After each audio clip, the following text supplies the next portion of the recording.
नमस्ते, welcome to संस्कार plus academy. अब हम अगले एक्सरसाइज की तरफ बढ़ेंगे जिसमें आज का मेन कोर टॉपिक है कंपैरिजन ऑफ रेशियोज। कंपैरिजन क्या होता है कि कौन छोटा है, कौन बड़ा है और कौन इक्वल है। तो रेशियोज हमें कंपेयर करने हैं।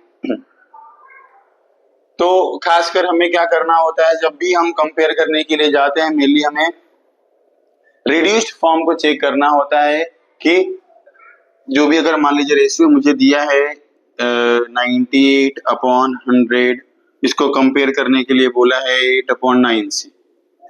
तो जो फर्स्ट मेरा काम होगा, सबसे पहले काम होगा मेरा, मैं क्या करूं, इसको रिड्यूस्ड फॉर्म में लेकर आऊं।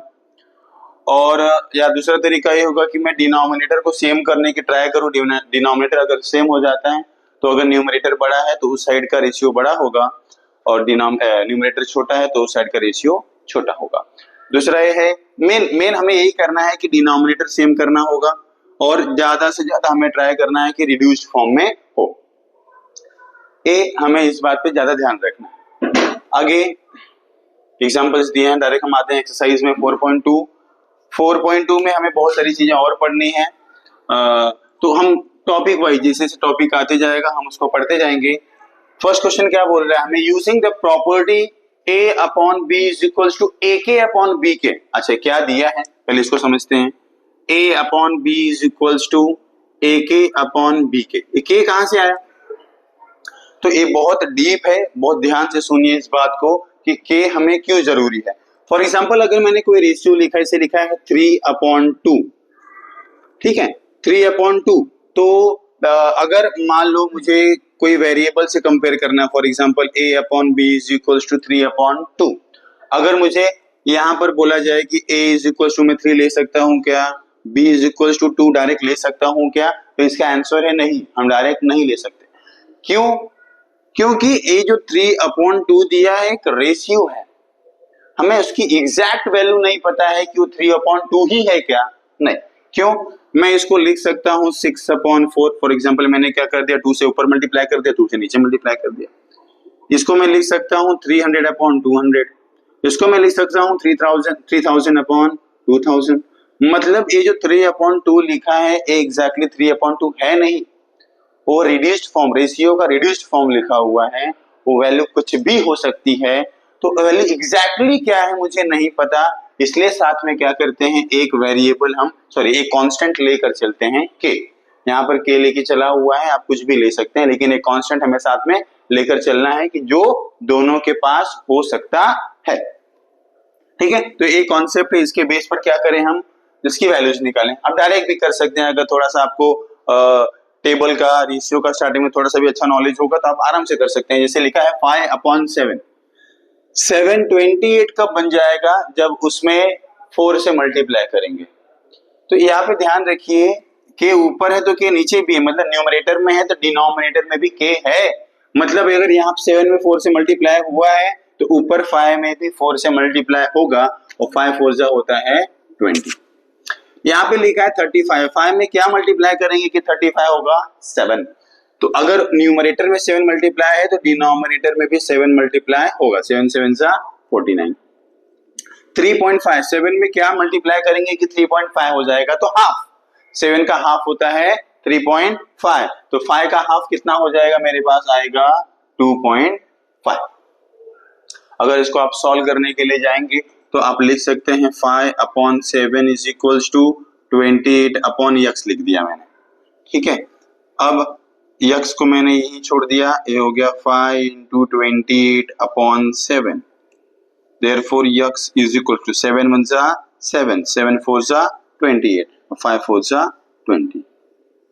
ठीक है, ये सॉल्व करने का इसका तरीका। अगला क्या है, 5/7 is equals to 35/x। Cross multiply कर लिया तो 5x is equals to 7 × 35, x is equals to 7 × 35 divide by 5, 5 7 जा 35, x की वैल्यू हो जाएगी 5 7 7 जा 49। सिमिलरली लास्ट वाला भी है।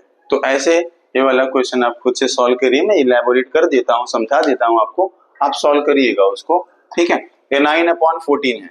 4.5 कब आएगा, जब 9 का हाफ करेंगे तब, तो 14 का हाफ करेंगे तो 7 आता है।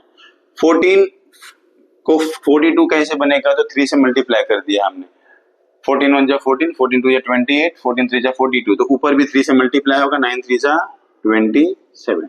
3.5 कब होगा, जब 14 को 4 से डिवाइड करेंगे, हाफ करेंगे तो 7 आएगा, और उसका भी हाफ करेंगे तो मेरे पास 3.5 आएगा। तो इसको भी पहले हाफ करेंगे तो 4.5 आएगा, और 4.5 को हाफ करेंगे तो 2.25 आएगा। ठीक है, दूसरा तरीका ये क्रॉस मल्टीप्लिकेशन वाला है, आप इसके जरिए सॉल्व करिएगा और देखिए आपको आ रहा है कि नहीं आ रहा है। सिमिलर क्वेश्चन हम पूरे क्वेश्चन सॉल्व नहीं करेंगे, कुछ आपके पास भी सॉल्व करने के लिए होना चाहिए। क्वेश्चन नंबर 2 क्या बोल रहा है हमें, find the following ratios, the ratio of radius to circumference of the circle. तो यहाँ पर देखिए हमें बेसिक चीजें पता होनी चाहिए सर्कल के बारे में। सर्कल का रेडियस होता है मेनली, जनरली सर्कल के रेडियस को r से दिखाते हैं, और सर्कमफेरेंस का फॉर्मूला होता है 2 पाई r। हमें रेशियो किसका पूछा है, the ratio of radius to circumference. तो ऊपर है मेरा रेडियस और नीचे मेरे पास circumference is equals to, radius है मेरे पास r और सर्कमफेरेंस का फॉर्मूला होता है 2 pi r। r cancel out हो जाएंगे, रेशियो आएगा 1/2 पाई का। बस यही करना है, फॉर्मूला पता होना चाहिए था यहाँ पर।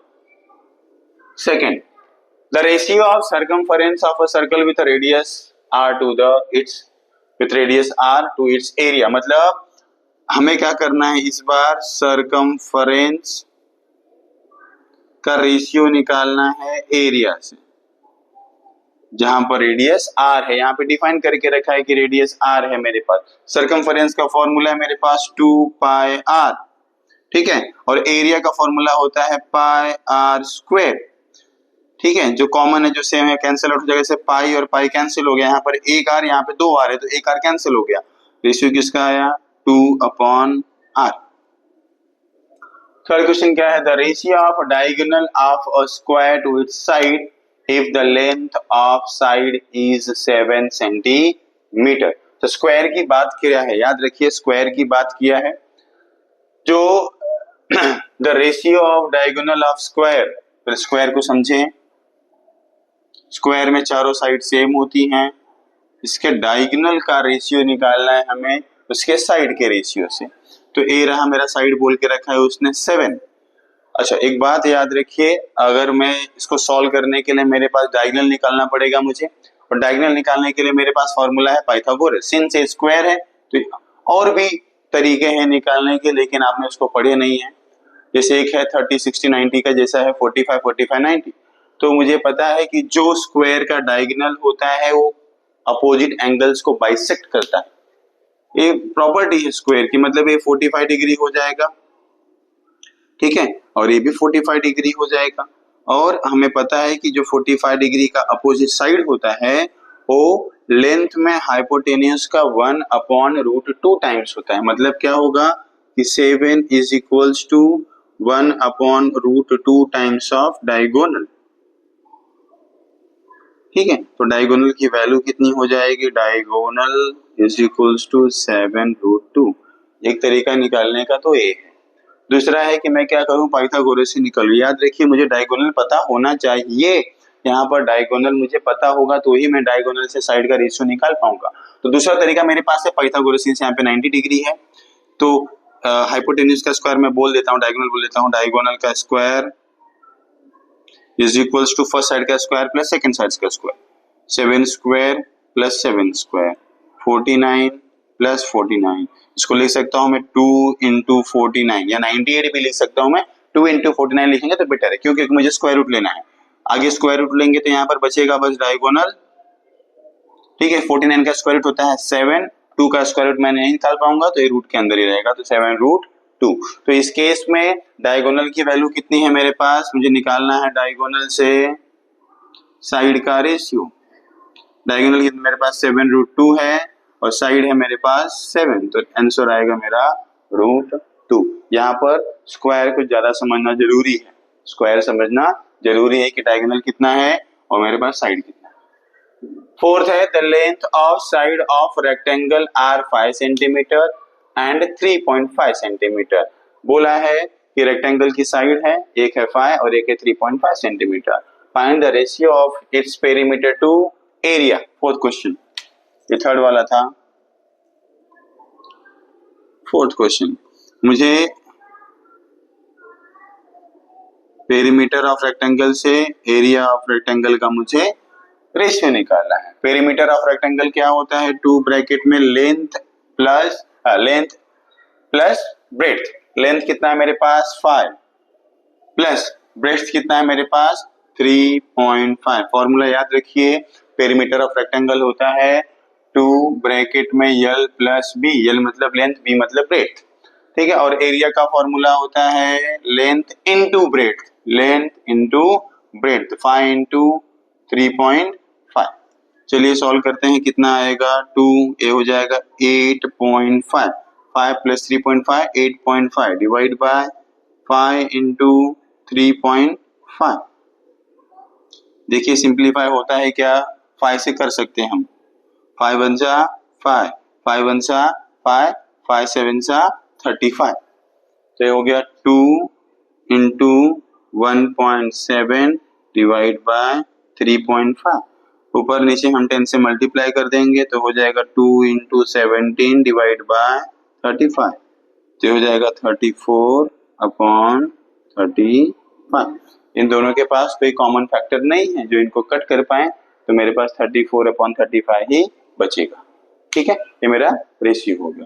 तो ये इतना इजी था। यहाँ पर थोड़ा सा कॉन्सेप्ट हमें पता होना चाहिए, स्क्वायर के बारे में, रेक्टेंगल के बारे में, सर्कल के बारे में।